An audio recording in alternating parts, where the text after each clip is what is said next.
Good morning, everybody. This morning we're going to be talking about winter equipment care and winterization. But before we begin, Fox, we're going to go ahead and do the mission statement. Mission statement is improve the lives of our customers and serve our community by providing a seamless and compassionate recovery to those who have suffered a disaster or loss.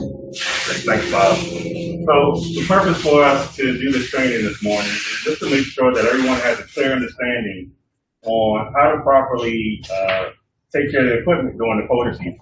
Then also try to have an understanding on when and how it's winterized also in the colder season. So the goal for you all during this training is to make sure that, again, you understand what needs to be done in order to maintain the equipment properly during the colder months. Then again, like I said, to understand how to winterize the equipment.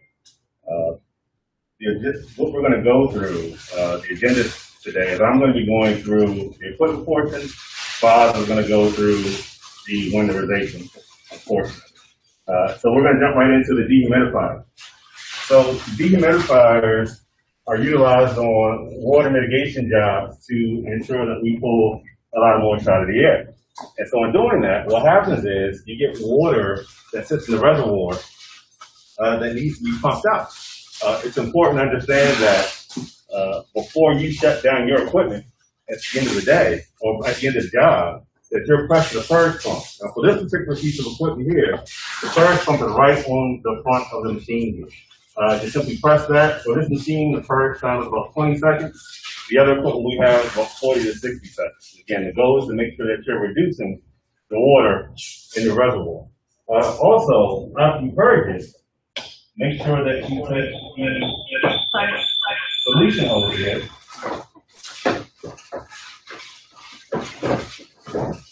Once you detach it, make sure you keep it connected to the drain, and then make sure you spool the water out of it. What I mean by spool is you just pull up the tube and just make sure that you're filtering the water back out of the tube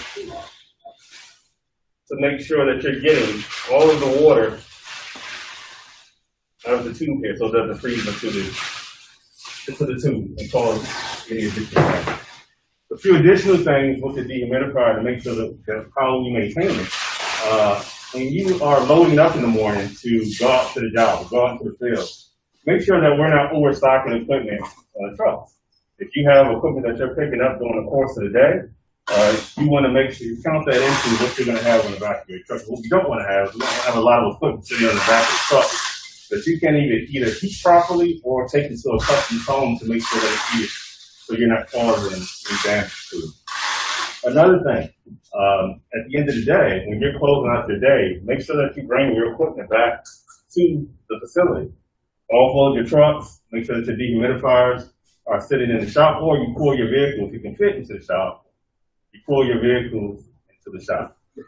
Another thing with the dehumidifiers, when you're arriving to a customer's home, make sure that once you walk the property during the colder season, ensure that you pull that equipment off that you're going to need and set it up in the house right away. And this is before doing the job. If that equipment is extremely cold, it's going to take some time for it to get back up to working condition. So you want to make sure that the equipment is in good working condition before you leave that job site. Moving on to the carpet cleaners and extractors. So for the carpet cleaners, for storage, you cannot store it in temperatures below 40 degrees. If you have to store it in between uses in colder temperatures, we can actually winterize these pieces of equipment. And what you would do is you would take some RV antifreeze, pull it in the solution tank, connect your hose, your solution hose, and your wand, and then all you would do is simply filter that solution through the machine to ensure that it's winterized properly.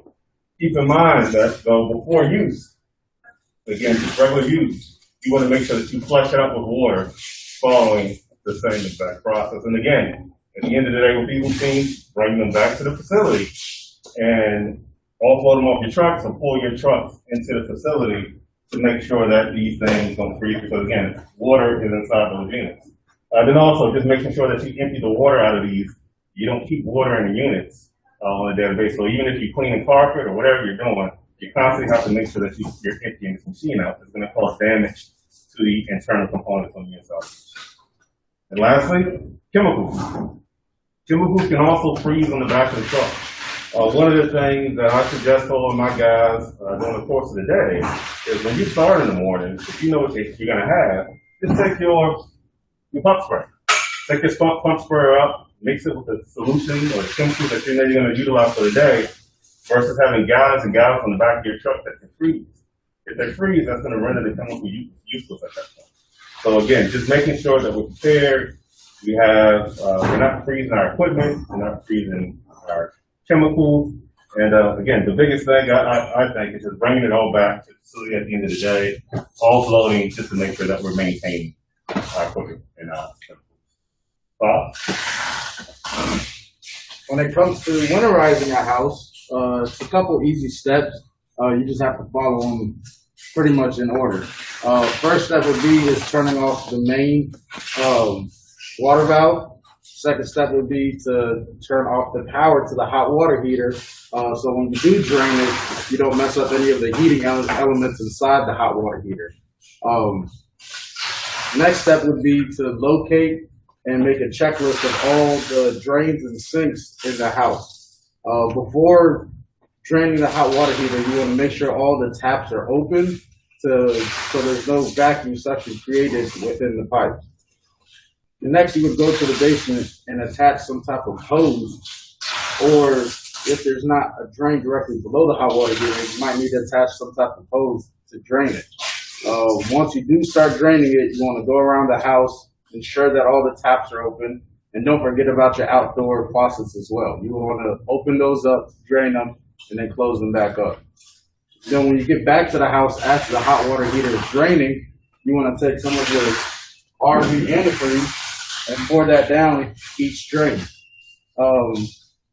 Just enough to make sure that the P-traps have enough antifreeze in them, and if you go a little overboard and it goes into the pipe, it's not going to hurt the system. That'll just make sure all the pipes have antifreeze in it. And this includes bathroom sink, kitchen sink, shower drains, tub drains, and don't forget your laundry discharge drain as well, the little hole that takes the water from the laundry machine. Then at this point, you're pretty much almost done. All you have to do is wait for the hot water heater to finish draining. Once that is completely drained, at the end of the process, once you pour down antifreeze down all the drains and traps, you want to take some type of posting or some type of printed out piece of paper that says that the hot water heater has been turned off, the house has been winterized, and label those around every sink, toilet, and every drain, just so if anybody comes in behind you, they know exactly what they're doing or what they're looking at, and don't accidentally turn the water back on. Pretty much everything I had.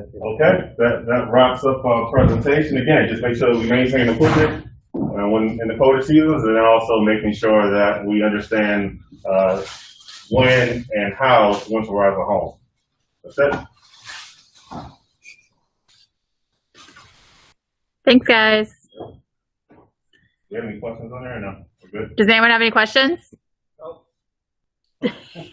Anyone on the call have any questions? Anyone? Okay, I think we're good. All right. Thanks. Bye, everyone. Have a good day. Thanks, you too. Thanks.